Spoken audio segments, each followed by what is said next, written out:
What's going on, guys, and welcome to the video. I know you guys have been waiting for the hero balance changes for season 6.5. Look at season 6, a little bit of a snooze fest, but I can assure you this one is anything but. We've got good changes to Vanguards, a Duelist that definitely needed some love, and I don't want to spoil anything, but Adam Warlock can fly. Anyway, let's go ahead and take a first look at all of the changes, and you can subscribe. And if you don't, Adam's gonna sit back down in the wheelchair. Okay, we kick things off with the Vanguards, and Doctor Strange is going to lead the list, which is kind of shocking. His base kit is getting nerfed, but if you did watch the Dead Vision team up, you know he's getting a stupid good team up with Invisible Woman. So with Invis on your team, massive buff in my opinion, and probably so good that they wanted to, warrant this nerf on a hero that I don't think is that great in the meta. But they say the Sorcerer Supreme's magical defenses get a minor nerf, time to be a little more strategic, reduce his shield value recovery speed from 70 per second to 60. So really not even that big of a nerf in his base kit, especially again if he's with Invis. I find it a little strange, see what I did there, that they did this, but it also tells me that just the way his Maelstrom of Madness is going to work now with Invis is going to be feel giga busted. All right, guys, next up we have Rogue, who has felt like a pretty good hero in my opinion, and people are definitely getting better and better with her. The main complaints when she came out was that she was a little complex to use and that her cooldowns needed some adjustments, and it looks like we're getting that right here. Rogue's ready to steal more than just powers. She's taking names with a slight increase to her threat potential. So they'll be increasing her defense stance absorbed damage energy conversion rate from 0.27 to 0.35. Thank God I have at least a minor PhD in this damn game, because like what the hell? If you don't play Rogue, that just sounded like a bunch of just damn gibberish. What that essentially means in a nutshell is because she gains the more energy she gains from blocking, that energy gets transferred to damage, which essentially is just going to make her Southern Brawl hit harder. This is actually a good change. It's going to feel good and overall more. I believe like the conversion ratio is like 0.9. I hate that I know this stuff. So that is going to increase, and obviously it's going from 27 to 35. Going to hit a little bit harder. In addition to this, they'll be reducing Fatal Attraction cooldown from 17 seconds to 14 seconds. So her pole move that is actually pretty good and very solid, and gives you a dash, right, is now going to go from 17 to 14. You can use it that much more, meaning more mobility, more damage, overall just usefulness in fights in given situations. Overall, guys, I think this is a W for Rogue. I think definitely, especially amongst like casuals, she's not played that much. Maybe this is going to open the door for some more, Vanguard players. There's not a ton of you guys, but for more of you guys to play the X-Men. Okay, so Thor is getting, what is Thor getting? A nerf buff? Nerf. Okay, this looks kind of rough. The God of Thunder still stands tall, but his extra durability isn't quite as legendary. So his hammer throw is going to get a new effect, right? This is the buff, but you'll see. When you hit somebody, you're going to get 50 bonus health, which is like on a 5-6 second cooldown, right? You only get it once per throw, so you don't get it, coming back if you hit like a enemy and getting the hammer right back to you. So you get 50 health from that, but you're losing a ton of bonus health. So one of the great things about Thor is he's just so hard, not only to pin down, but he feels like he's unkillable at times. His base kit is really good, so good that the kidnapping, it's just, he is, rocketed up, not only where he's been at what I think is S tier and low elo for a long time, but in high elo as well, pro play. But now they're going to be reducing the bonus health he gets when he does his dash, essentially, to dumb it down. His Storm Surge is not the bubble, it's the quick dash out from 75 down to 50. So he's losing 25 bonus health that he could do so much. He constantly uses that Thor Force, which is funny. They didn't say Thor Force, it's just specifically here, but that's the main, use of it. Because when you use 3, it's a different number. Besides the point, he's getting, I think, a big nerf. I think the more, for basic Thor users, the better you are, and if you can land that hammer throw, of course, you're going to get 50 health, and that's going to be nice in some situations to open up fights. Like, there's different things you can look at here, but ultimately, the way that he's played by a large majority, I think, is going to miss, that extra bonus health. So we'll have to see how this pans out. I feel like just to fuck with everybody, they should be like, we're going to nerf the damage and mobility of his ultimate. It's just too damn strong. Venom, the lethal protector, gets a small survivability bump. Increased base health from 650 to 675. That's huge. I mean, that's more than a small bump. That's just nice to get bonus health for any reason. But on top of that, increase the Feast of the Abyss, his ultimate ability, damage to bonus health conversion ratio from 1 to 1.3. So it was doing, 100% of the damage you were doing was turned into that bonus health. Now it's 130% of the damage you do with the ultimate is going to go to bonus health. Overall, like, did the symbiote need this? I don't know. I think he's in a decent spot, but definitely a little bit of a tier under some of the other Vanguards. So this is definitely a welcome change, and I'm sure a bunch of you Venom mains are going to be pumped. So that's going to be it in the Vanguard department. Obviously, no Magneto nerf, no Groot nerf. A little shocking, right? I would say I'm a little stunned by Magneto and continue. Like Groot, I guess, into some way I can understand because the skill ceiling. I thought Magneto might get a little bit of collateral damage, but he survives another patch, and it's gonna be like 3 patches from now. We're gonna see the we've seen the allegations. Magneto rivals is the name of the game. But all in all, I think a lot of these changes aren't too radical. We're gonna have to see how they play out. Obviously, the strange team up and whatnot. Let's move on to Duelist. So Duelist, we start with Deadpool, which is going to be only in the Duelist form. So remember this. The Merc with a mouth is a little harder to keep down. So they'll be increasing his healing amount that he gains per second in his ultimate ability, both passing the challenge and then on immediate activation. Which, this is such an interesting character because I think he's he's very tough to use. Like, if you can nail down his infinite just dash slash, the guy is a snowball machine, but you have to be really good with the hero.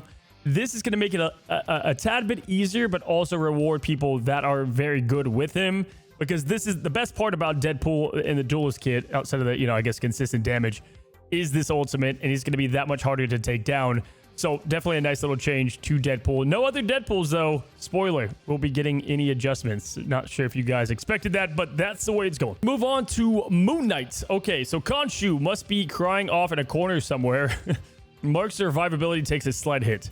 So Khonshu not answering the prayers. Reduce the bonus max health provided by Moonblade from 100 to 75. I think it gets 25. I play this guy so much, I should know off the top of my head, but it happens so fast. You get like 25 health per bounce off with the Moonblade, and now that he gets 2 of them, he was constantly at the bonus health, and so this is going to be a pretty big chunk of change coming off the health. He's losing 25 of that.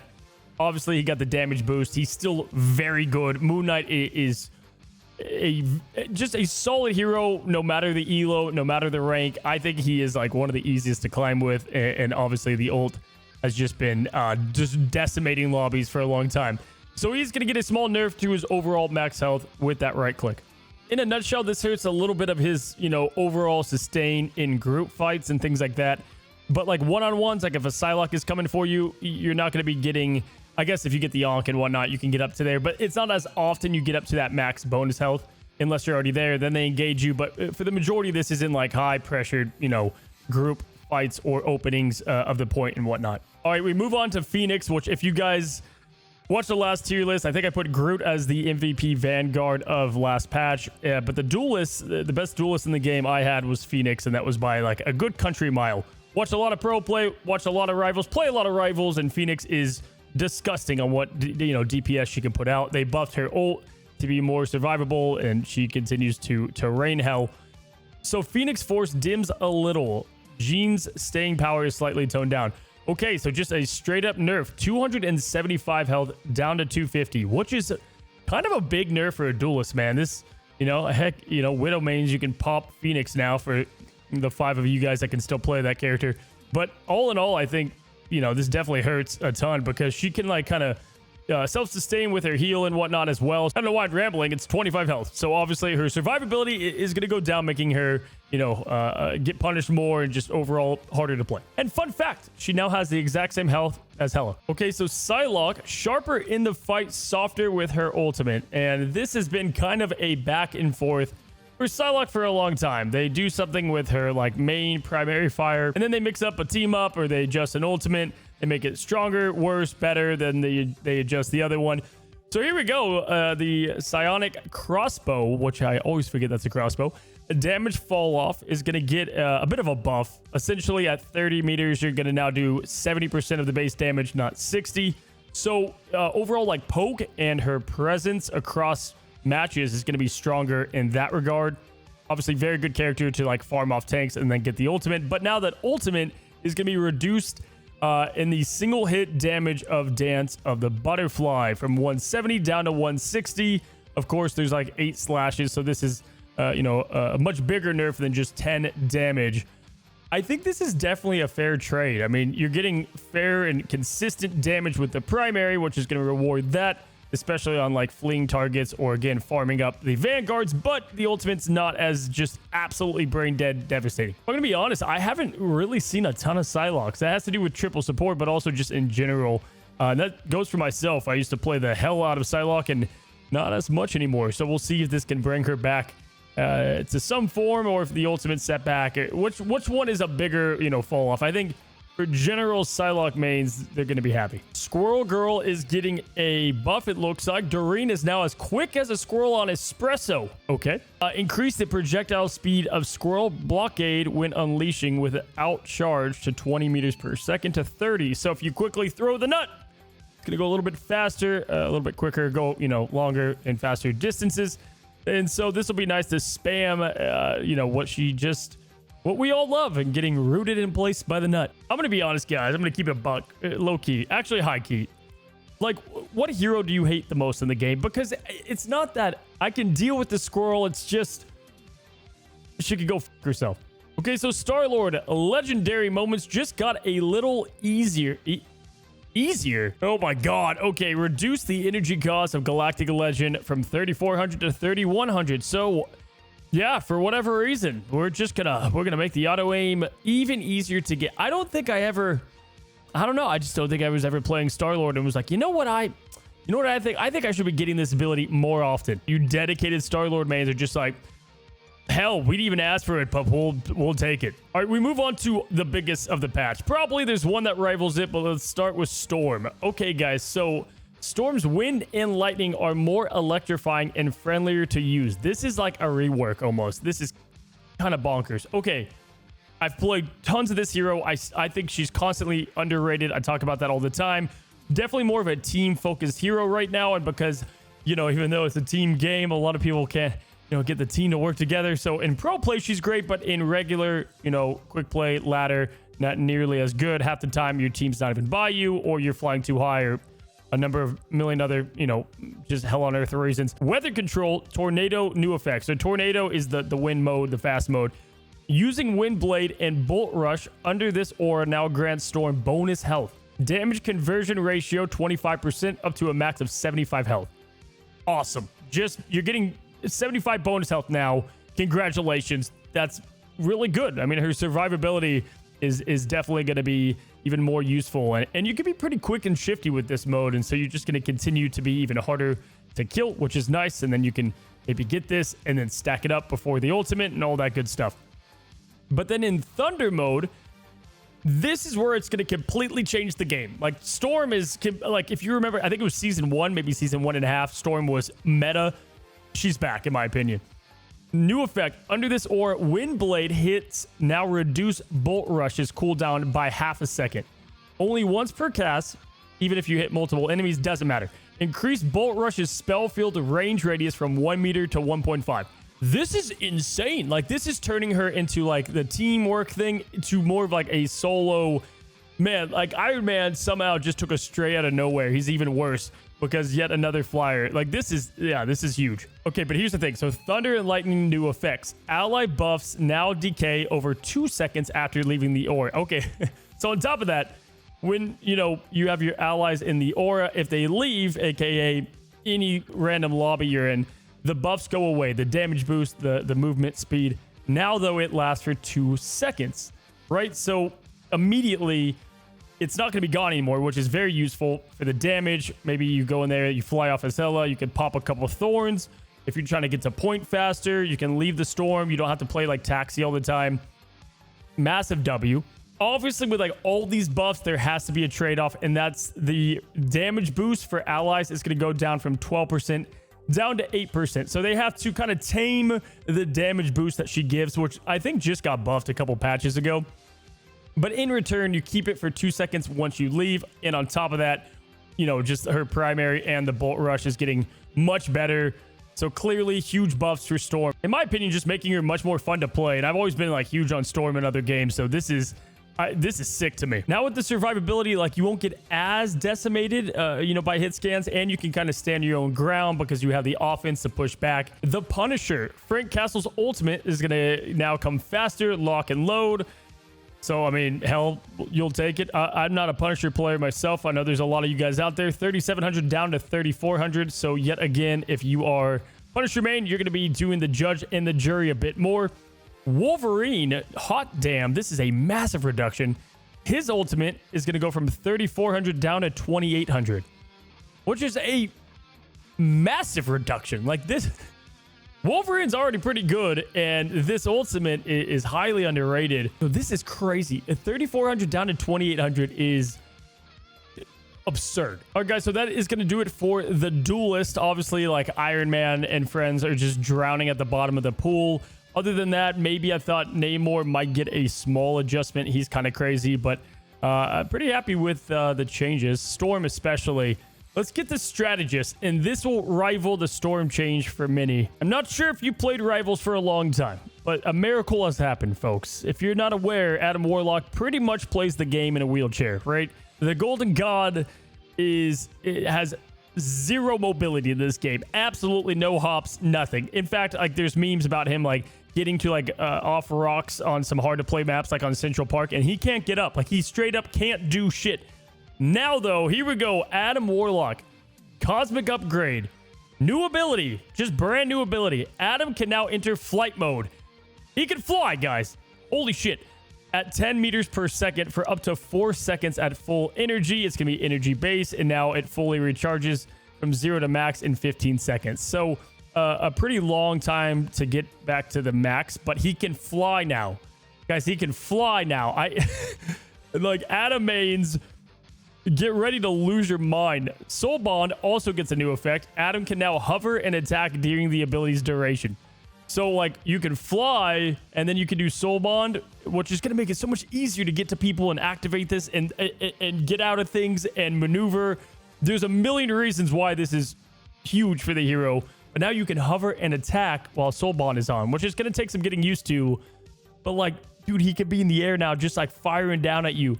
Karova's losing his mind. It's been a while, and maybe I'm just, like, forgetting that we've seen just a brand new ability get added to somebody. Like, Luna got her idol thing and whatnot, but and the shield, I guess, for Invisible Woman. But anytime that happens, it's a giga buff. So Storm and Adam Warlock, which, fun fact, the voice actors for both of those are married in real life. So shout out to them. But yeah, that's awesome, dude. What the hell? Invisible Woman is going to be getting a nerf. Sue Storm's control game is a bit less relentless. Increase the cooldown of force physics from 8 seconds to 10 seconds. So her force push and force pull is now going to be a little bit more important to manage and realize when you're using it.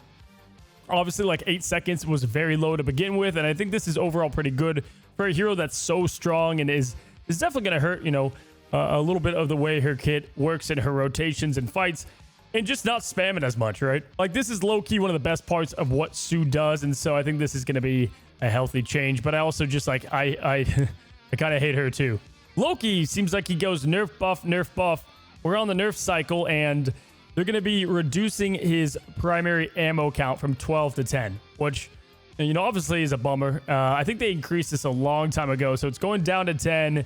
You know, overall, going to have to reload more to do more damage healing, all that good stuff. And then lastly, guys, we have Ultron, and not a big change, but they'll be increasing his drone detach range, so on your flankers or whoever, from 30 to 35, so they can go a little further and still get healed and all the benefits.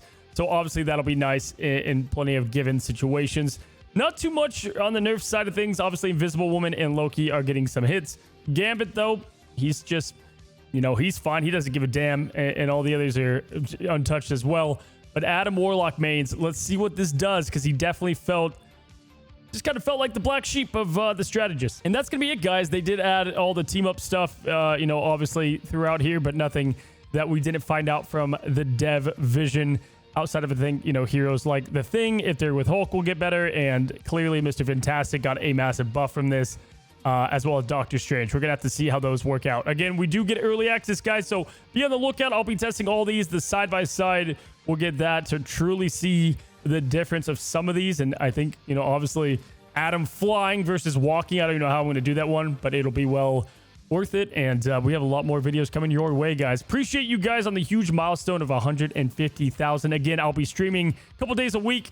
All the ranks are going to reset. We'll have to get back to Celestial and have a good time. So if you want to see that, be sure to check the description down below. Follow me on Twitch and subscribe if you haven't, guys. Appreciate you guys as always.